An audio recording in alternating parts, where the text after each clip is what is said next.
deidad de Jesús. Es el tema que vamos a estar meditando el día de hoy. Y siguiendo la secuencia de Primera de Juan, hoy nos toca Primera de Juan 2, 21 al 23. Primera de Juan 2, 21 al 23. Ahí vamos a estar escudriñando. Así que usted puede preparar su Biblia o puede ir leyendo acá en la pantalla. Aquí vamos a ir colocando las citas bíblicas y algunas notas. Primera de Juan 2, 21 al 23. Lo leemos en el nombre del Padre, del Hijo y del Espíritu Santo. No os he escrito como si ignorarais la verdad, sino porque la conocéis y porque ninguna mentira procede de la verdad. ¿Quién es el mentiroso? Sino el que niega que Jesús es el Cristo. Este es anticristo, el que niega al Padre y al Hijo. Todo aquel que niega al Hijo tampoco tiene al Padre. Leamos la parte final. El que confiesa al Hijo tiene también al Padre. En esa cita bíblica vamos a estar meditando. Entonces iniciamos. Aquí vemos que la iglesia primitiva, los hermanos de la primera iglesia, cuando fueron los inicios, después de que Cristo ascendió hacia los cielos, ellos tenían el evangelio, ellos tenían la verdad. Algo que tenemos que tener muy claro, usted y yo, es que tenemos la verdad. ¿Cómo sabe usted que tiene la verdad? Porque el mismo Jesús dice, yo soy el camino, la verdad y la vida. Entonces, si estamos en Cristo, tenemos la verdad, hermanos. Aquí el apóstol no estaba escribiendo nada nuevo a aquella gente. Hay que tener muy claro que lo que vamos a hablar el día de hoy puede ser que no sea nuevo para usted, o puede ser una persona que por primera vez lo esté escuchando. Pero lo que él estaba haciendo era repetir lo que ellos ya sabían. A veces nosotros decimos, eso ya lo sé, hermano. Ya me aburrí que repiten tanto de eso. ¿Por qué el pastor habla tanto de eso? ¿Por qué el líder habla tanto del mismo tema? Y vemos que aquí Juan está hablándole algo que ellos ya sabían. Pero ¿cuál era el propósito? El propósito principal es estimularlos. Cuando nosotros leemos la palabra de Dios, recordemos que se nos manda a leer la palabra porque dice, escudriñad las escrituras porque a vosotros os parece que en ella tenéis la vida eterna.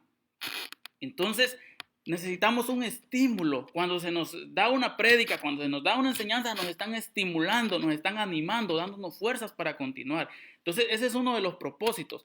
Así como para advertirles de la existencia y difusión de enseñanzas falsas en aquellos tiempos, así como hoy en día. Es el propósito de la clase, hermanos. Hay un dicho popular, en guerra avisada, no muere soldado. Entonces, por eso es muy importante estar recalcando en la palabra de Dios, que nosotros conozcamos que van a haber muchos engañadores y que debemos de estar preparados. Al final, el versículo 21 dice, porque ninguna mentira procede de la verdad. Algo que tenemos que tener claro, cuando llega una enseñanza, llegan a hablarnos algo diferente a lo que dice la palabra de Dios, automáticamente lo tenemos que rechazar, porque no procede de Dios. Porque Dios no es hombre para que mienta. O sea que Dios no tiene mentira. La mentira proviene de Satanás. Juan les estaba diciendo que ellos tenían la verdad. Pero en esos días estaban apareciendo algunas mentiras. Debemos de cuidarnos, hermano. Usted y yo tenemos la verdad. Pero lastimosamente muchas personas se apartan de la verdad para ir en pos de la mentira. Satanás es astuto y te va a disfrazar la mentira bien hermosa. Debemos de tener mucho cuidado. La doctrina filosófica y religiosa de aquel tiempo a la que está combatiendo aquí Juan es el gnosticismo. Y estaba surgiendo y estaban apareciendo muchos anticristos. Entonces, él está atacando principalmente con esta carta a los gnósticos.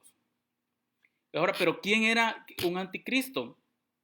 Entonces, ya vimos en clases anteriores que muchas veces cuando hablamos de anticristo, cuando pensamos en el anticristo, rápidamente pensamos en la gran bestia, el que va a venir al final de los tiempos y va a querer implantar a Jesús, que va a venir como Mesías. Pero aquí los anticristos que está hablando Juan son los que niegan a Jesús. Si usted y yo negamos a Jesucristo, automáticamente nos estamos convirtiendo también en anticristos. Y Juan se disponía aquí a decir algo más. ¿Quién es el mentiroso? Él hace una pregunta, ¿quién es el mentiroso? Sino el que niega que Jesús es el Cristo. Este es el anticristo, pues niega al Padre y al Hijo. Aquí el lenguaje fue mucho más severo. Él pregunta, ¿quién es el mentiroso? Y fue tan severo, dice, el que niega a Jesús es anticristo. En otras palabras, todas las mentiras se resumen en aquel que es el príncipe de los mentirosos. Entonces, como decía, la mentira proviene de Satanás. En el futuro aparecerá un hombre que será el hombre de Satanás y por ende el mentiroso. Pero aquí vamos a estudiar nosotros los anticristos que ya están apareciendo hoy en día. Pero aquí el mentiroso es aquel que niega que Jesús es el Cristo. Entonces nosotros, hermanos, debemos de tener mucho cuidado de no negar a Cristo. Tal vez usted puede estar pensando en este momento y puede decir, yo no niego a Cristo. Yo sí creo que Cristo es el Hijo de Dios. Pero muchas veces con nuestra forma de actuar, con nuestra forma de vivir, estamos negando a Cristo. Porque si nosotros nos hacemos llamar cristianos, que viene de Cristo, debemos de tener mucho cuidado, porque si no hacemos la manera de la forma correcta, vamos a estar negando a Jesucristo y automáticamente nos convertimos en anticristos. Y si añade, este es el anticristo, pues niega al Padre y al Hijo. No podemos negar a Dios, no podemos negar al Hijo y tampoco podemos negar al Espíritu Santo. Ya había algunos anticristos en los días de Juan. O sea que eso no es nuevo, hermano. Eso de las falsas doctrinas, de los que andan enseñando cosas que no son de acuerdo a la palabra de Dios, no es que ha surgido hoy en día. Es desde los tiempos iniciales de cuando Cristo ascendió a los cielos. La única diferencia es que hoy en día se ha extendido aún más. La clase pasada vimos que solo en México hay más de 10,000 sectas. O sea, se ha dividido tanto. ¿A qué se debe esto? A que muchas personas tienen su propia opinión. Quieren moldear la Biblia de acuerdo a sus necesidades. Cuando vemos que la palabra de Dios dice, niégate a ti mismo, toma tu cruz y sígueme. O sea, no es la palabra de Dios que se tiene que moldear a nosotros. Somos nosotros los que nos debemos de moldear a la palabra de Dios. Entonces, ¿y quiénes son? Usted se puede preguntar, ¿quiénes son esas personas entonces que hoy son anticristos? Pues son fáciles de identificar. Si lo vemos desde este punto de vista, la primera forma en que usted lo puede identificar es leyendo la palabra de Dios. Recuerden que la base es conocimiento. ¿Y cómo se adquiere el conocimiento? Estudiando, escudriñando. Y vemos que la misma palabra dice, mi pueblo perece por falta de conocimiento. Entonces tenemos que escudriñar la palabra de Dios y pedirle la dirección al Espíritu Santo. Pero una forma de reconocerlos es que niegan a Jesús. ¿Cuántas personas ha encontrado usted que le han dicho, Jesús no es Dios? Hay quienes dicen que Jesús es una creación, que Dios lo creó, pero que no es Dios. Aquellos que niegan que Jesús es el Cristo, el Mesías, automáticamente se convierte en anticristo. No lo digo yo, lo está diciendo la palabra de Dios. En el mundo actual hay muchos sistemas que lo niegan, que están en contra de Cristo. ¿Por qué lo niegan? Porque no se han querido deshacer de su egocentrismo. Ven que la palabra de Dios dice cosas que no son de su agrado, mas sin embargo que son necesarias, que son importantes para poder alcanzar la salvación. A veces esto no se predica, esto no se enseña, porque se me va a ir la congregación, yo los quiero tener. Pero es importante, hermano, porque Cristo viene por una iglesia sin mancha y sin arruga. En la iglesia primitiva el sistema fue el gnosticismo. Y aproximadamente entre los años 100 y años 200 después de Cristo vivió un personaje, Ireneo. Y él, refiriéndose a los gnósticos, dijo lo siguiente: ellos dicen que Jesús era el hijo de José, nacido de la misma forma que los otros hombres. Esa fue la manera en que Ireneo identificó a los gnósticos de su tiempo.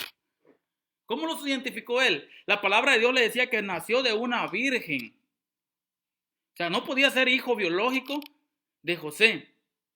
Hijo legal sí pudo haber sido, porque José era el esposo de María, hijo legal, pero no hijo biológico. Era obra del Espíritu Santo. Hoy en día diversos cultos y sectas también lo niegan por medio de varias formas y medios. Hay diferentes formas en que están negando a Jesús. ¿Usted cómo lo va a identificar usted? Si contradice la palabra, si le llegan con algo que va en contra de la palabra de Dios, usted tiene que poner un alto. Ahora vamos a entrar más en materia, porque lo que hoy estamos estudiando es la deidad de Jesús. Vemos que el nombre correcto para referirnos es Jesucristo. Jesucristo es una palabra compuesta, que está compuesta por la palabra Jesús y la palabra Cristo. Entonces miremos primero la palabra Jesús. Jesús del griego Leseus, que viene originalmente del hebreo Yeshua, que significa Yahvé es salvación. El nombre Jesús era un nombre común en esa época. Y a las personas normalmente las identificaban de acuerdo al lugar de donde provenía. Por eso vemos Jesús de Nazaret. Era su nombre humano. Recordemos que Jesús fue 100% hombre y 100% Dios mientras estuvo en la tierra. Porque entonces era donde los gnósticos decían que Él no vino en cuerpo, sino que Él vino en espíritu y padeció todo en espíritu. Y la otra parte es Cristo, del griego Christos y del hebreo Mesías, que significa ungido. De acuerdo a la antigua ley, miren, de acuerdo a la antigua ley, los sacerdotes, los reyes y los profetas debían ser ungidos para sus respectivos oficios. Ahora bien, el Mesías reunía estas tres cualidades en su persona. Por lo tanto, no nos sorprendemos que los judíos se hayan referido al Mesías cuando ellos decían que estaban esperando a ese Salvador, porque iba a ser, para ellos iba a ser un sacerdote, alguien que los iba a guiar, iba a ser un profeta y iba a ser un rey. Entonces Jesús cumplía esas tres cualidades. La única diferencia era que los israelitas estaban esperando un libertador de la opresión que ellos estaban sufriendo en ese momento, que ellos estaban bajo el imperio romano. Mientras que el reino que venía a establecer Jesucristo no era un reino terrenal, sino era un reino eterno. Y yo le pregunto en esta mañana, ¿es usted parte de ese reino eterno? Si usted no se considera todavía parte, hoy es cuando usted sea parte de ese reino eterno. Entonces, Jesucristo es la palabra compuesta, donde incluimos la parte humana y la parte espiritual. Jesucristo, la deidad de Cristo. O sea, cuando usted dice y yo decimos Jesucristo, estamos reconociendo que Jesús vino a morir en cuerpo. Él padeció todo en cuerpo, pero ahora no está muerto. Está sentado a la diestra de Dios Padre. ¿Y qué papel está cumpliendo hoy en día para ti y para mí? Imagínense, es el camino. Él es nuestro abogado, nuestro intercesor ante el Padre. Qué privilegio el que tenemos nosotros, hermanos. Ahora vamos a ir a la Biblia. A mí siempre que hablo de la palabra de Dios, yo le pido la dirección al Espíritu Santo. Yo le digo, yo no quiero hablar de lo que yo opino. Yo quiero hablar de lo que tú opinas a través de tu palabra. Entonces, si estamos hablando de la deidad de Cristo, estamos hablando que Jesucristo es la segunda persona de la Santa Trinidad, es Dios Hijo, vamos a ir a ver si es bíblico. Miremos hoy si es bíblica la deidad de Cristo. Entonces, podemos ir viendo unos ejemplos que además de las afirmaciones específicas de Jesús acerca de sí mismo cuando le preguntaron sobre este tema, sus discípulos también reconocieron la deidad de Cristo. ¿Cuánto tiempo anduvieron los discípulos con Jesús? Aproximadamente 3 años y medio. Y en ese tiempo ellos vieron prodigios, vieron los milagros, vieron las señales, las enseñanzas que Él les dio, y ellos reconocieron la deidad de Cristo. Ellos proclamaban que Jesús tenía el derecho de perdonar pecados. ¿Y quién es el único que tiene derecho a perdonar pecados? Solo Dios. Algo que solo Dios lo puede hacer, puesto que es Dios quien está ofendido por el pecado. ¿A quién ofendemos nosotros cuando fallamos? A Dios estamos ofendiendo. Puede ser que ocultemos nuestro pecado de los demás, pero de Dios no los podemos ocultar. Dice que de Dios nadie se puede esconder. Entonces vamos a ir viendo unos textos bíblicos. Hechos 5:31. Ahí le va apareciendo en su pantalla. A este Dios ha exaltado con su diestra por príncipe y salvador, para dar a Israel arrepentimiento y perdón de pecados. Aquí podemos ver la primera razón de por qué Jesús es Dios.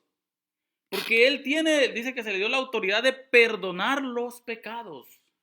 Y el único que tiene la autoridad es Dios. Dios dice en su palabra que Él no comparte su gloria con nadie. Recordemos que ¿por qué fue destronado Lucifer? ¿Por qué el ángel de luz fue destronado? Porque quería tomar el poder de Dios. Quería destronar a Dios del lugar que solo a Él le pertenecía. Entonces vino Dios, lo que hizo fue, lo desterró. Vino Dios, lo expulsó, le quitó su gloria. Entonces, si Jesús quisiera tomar atribuciones y Él no fuera Dios, Dios lo hubiera expulsado. Entonces aquí vemos pues la primera razón. Jesús tiene el poder para perdonar pecados. ¿A través de qué? Del sacrificio que Él hizo por ti y por mí en la cruz del Calvario. Por su sangre fuimos nosotros alcanzados. Ahora miremos una cita del Antiguo Testamento. Salmo 134. Jehová, si mirares a los pecados, ¿quién, oh Señor, podrá mantenerse? Pero en ti hay perdón para que seas reverenciado. Cuando vemos acá que está hablando de Jehová, ¿a quién se refiere con Jehová? Jehová es un nombre de Dios, pero nosotros vemos que en varias partes en el Antiguo Testamento aparece el ángel de Jehová.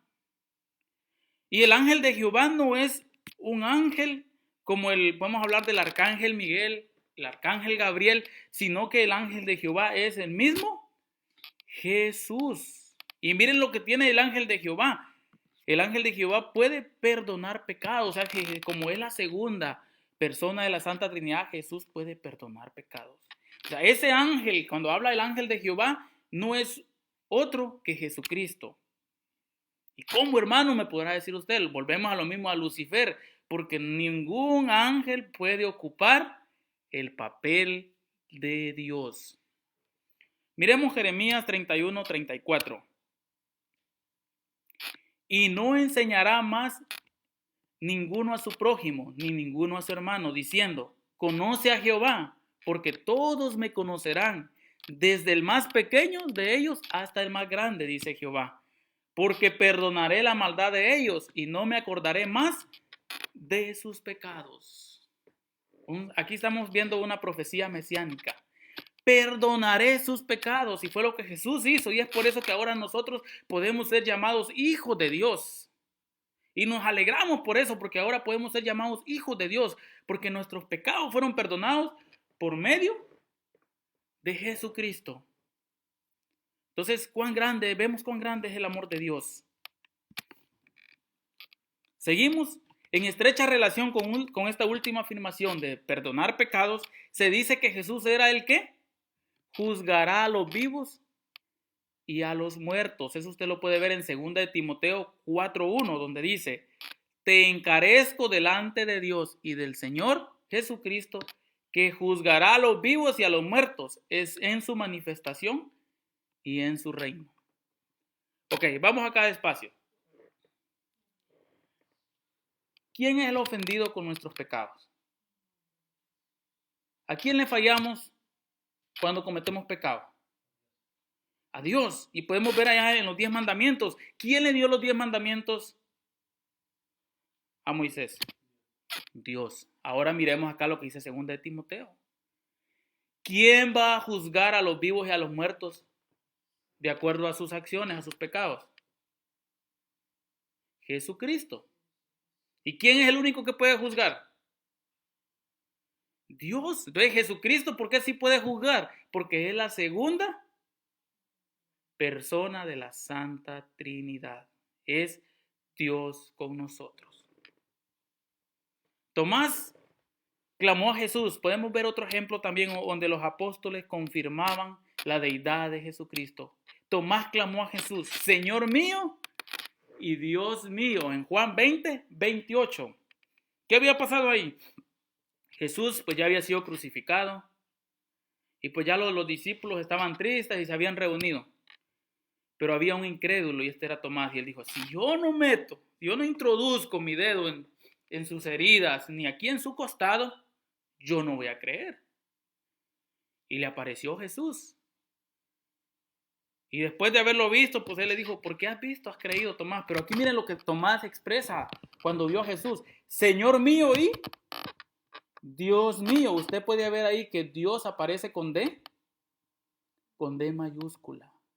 Él reconocía la deidad de Cristo. Y usted puede decir, Tomás estaba mal. Podemos ver un ejemplo más adelante de Herodes.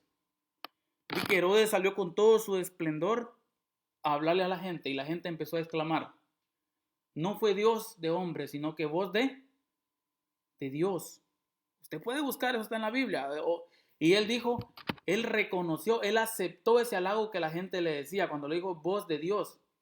Y dice que ahí murió engusanado. Porque nadie puede suplantar el nombre de Dios, del Dios con mayúscula. Entonces Jesucristo no reprendió a Tomás por haberle llamado Dios mío. ¿Por qué no lo reprendió? Porque era el mismo Dios con nosotros. Pablo también llamó a Jesús nuestro gran Dios y Salvador. En Tito 2:13 lo llamó nuestro gran Dios y Salvador. Y señala que previo a su encarnación Jesús existió en forma de Dios. Filipenses 2:5-8, lo vamos a ver ahorita. Vamos a ver que Jesús vino a esta tierra en forma de humano hace aproximadamente 2020 años, pero no es que ahí empezó a existir Jesús, Él ya existía.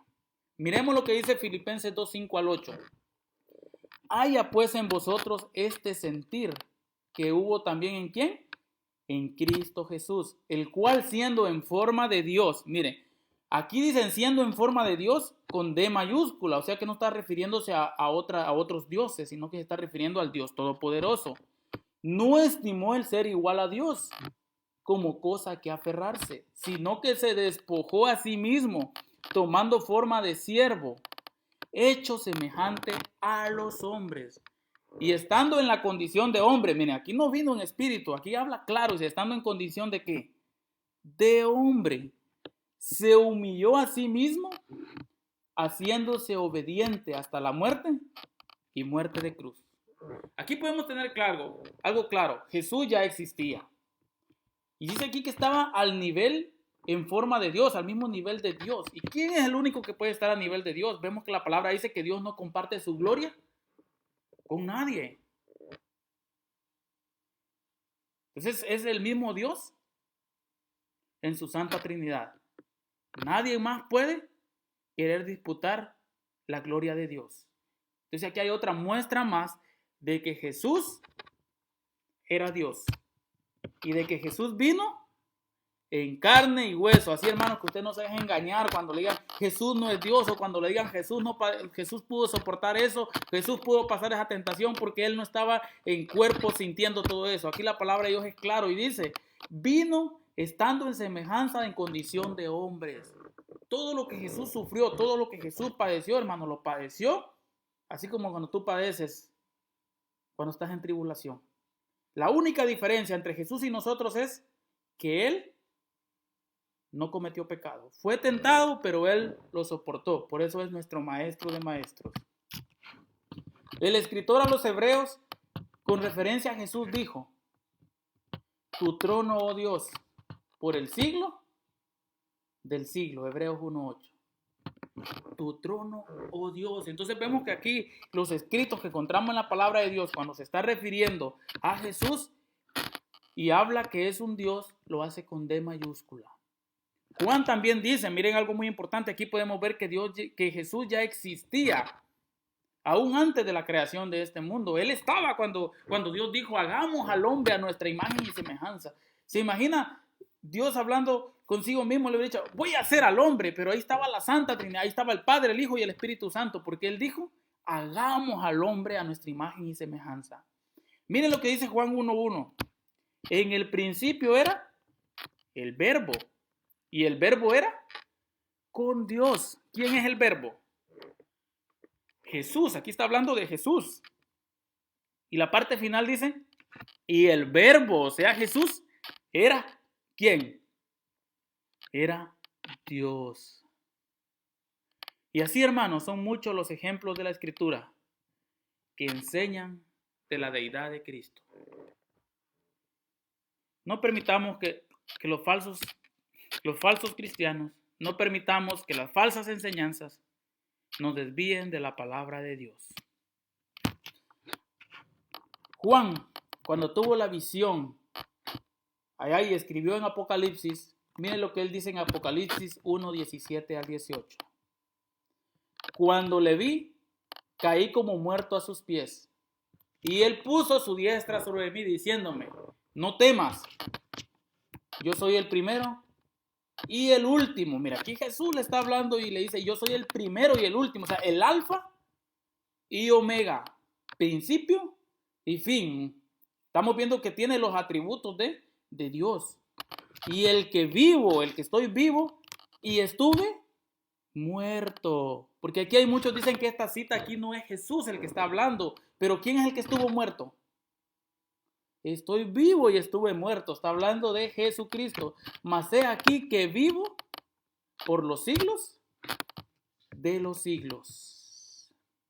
Qué privilegio tuvo Juan de poder ver en la visión y poder ver a Jesucristo que le dijo estas palabras.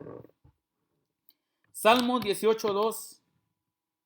Podemos ver que dice, Jehová, roca mía y castillo mío y mi libertador, Dios mío, fortaleza mía, en él confiaré, mi escudo y la fuerza de mi salvación, mi alto refugio. Miren lo que aquí el salmista, todo lo que dice que es Jehová, todo lo que es para él. Jesucristo es para ti, es tu castillo. Recordemos que un castillo era un lugar de protección para momentos difíciles. La gente corría al castillo, ahí se encerraba. ¿A dónde has corrido tú en estos momentos que estás pasando hoy en día? ¿Cuál ha sido tu castillo? ¿Tienes un castillo que es derribado por el enemigo o tienes un castillo que es Jesucristo? Ese castillo que nunca lo puede derrotar Satanás porque Satanás ya fue vencido en la cruz del Calvario. Y miren, y él es mi libertador. Es mi salvación. Entonces es un privilegio, hermanos. Por eso tú nunca niegues la deidad de Cristo, porque entonces te estarás apartando de él. Miremos, para ir terminando, yo quiero que usted y yo miremos una profecía mesiánica. Isaías 7:14. Cuando yo le digo una profecía mesiánica, es una profecía que está hablando del Mesías que estaba por venir. Isaías 7:14. Por tanto, el Señor mismo os dará señal. He aquí que la Virgen concebirá y dará a luz un hijo, y llamará su nombre Emmanuel. ¿Quién es el único que ha nacido de una virgen? Jesús. Es el único que ha nacido de una virgen. No está refiriendo a nadie más. Y el nombre de este niño será Emmanuel. Emmanuel literalmente significa Dios con nosotros. Entonces la palabra de Dios es clara, hermano. Emmanuel, Jesucristo es Emmanuel, es Dios con nosotros. Y tú te puedes regocijar en esta mañana porque tú alcanzaste salvación, porque Dios estuvo con nosotros. Jesucristo estuvo acá y murió por ti y por mí. ¿Somos salvos porque somos buenos? Somos personas malas, pero es por la misericordia de Dios. Y miren en Juan 10:30 lo que dijo Jesús. Yo y el Padre, uno somos. Yo y el Padre, uno somos. Aquí yo estaba hablando de Jesucristo.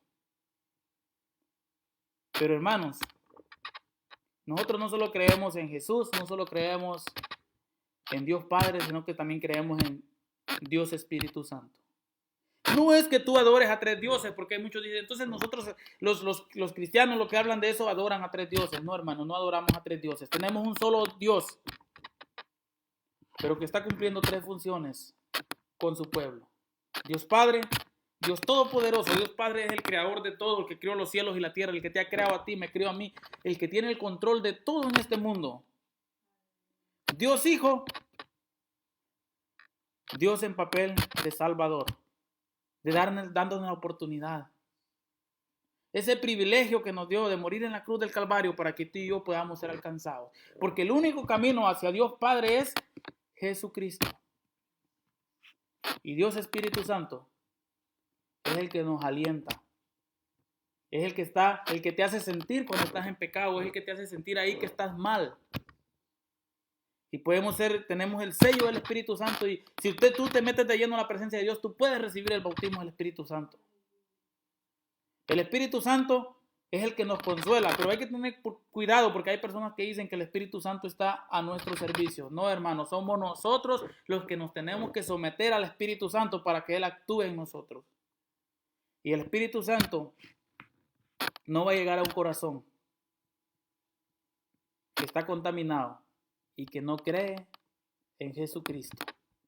Entonces, hermanos, debemos de cuidarnos, debemos de leer la palabra de Dios, porque uno de los puntos que están atacando hoy en día a estos anticristos es negando la deidad de Jesús. Y lastimosamente muchas personas, por no leer la palabra de Dios, dicen, sí, tienen razón, y empiezan a negar la deidad de Cristo. Debemos de tener mucho cuidado lo que están entrando por nuestras ventanas. En una clase yo les hablaba de que tenemos 5 ventanas, nuestros 5 sentidos. Día a día, así como hoy en día, hermanos, con esta situación que dicen que hay que ponerse cubreboca. ¿Para qué te pones el cubreboca? Pues para reducir el riesgo de contagio con este virus. O para no contagiar a alguien más. Pues lastimosamente las personas, los anticristos, no se ponen un filtro para no contagiar a los demás. Ellos andan liberando todo ese veneno, todas esas toxinas a los demás. Pero ¿qué filtro tú te estás poniendo para que eso no te contamine a ti? Yo hoy esta mañana te animo a que te pongas el filtro de la palabra de Dios. Escudriñad las Escrituras porque a vosotros os parece que en ella tenéis la vida eterna. Debemos de ponernos el filtro de la palabra de Dios con nosotros. Así Dios nos va a ayudar orando, buscándolo, pidiendo el discernimiento al Espíritu Santo para que no seamos engañados, hermanos. Porque si vemos la palabra de Dios, dice que muchos de los escogidos lastimosamente fueron engañados. Que nosotros no seamos de esos que estamos escogidos, pero que vamos a ser engañados. ¿Por qué? Por error de Dios, porque Dios no nos ama, por el contrario. Porque nos hemos descuidado, hemos cabeceado y nos hemos quedado dormidos. Que Dios te bendiga. Aquí vamos a quedar con esta clase. Y medita durante la semana. Escudriña la palabra de Dios.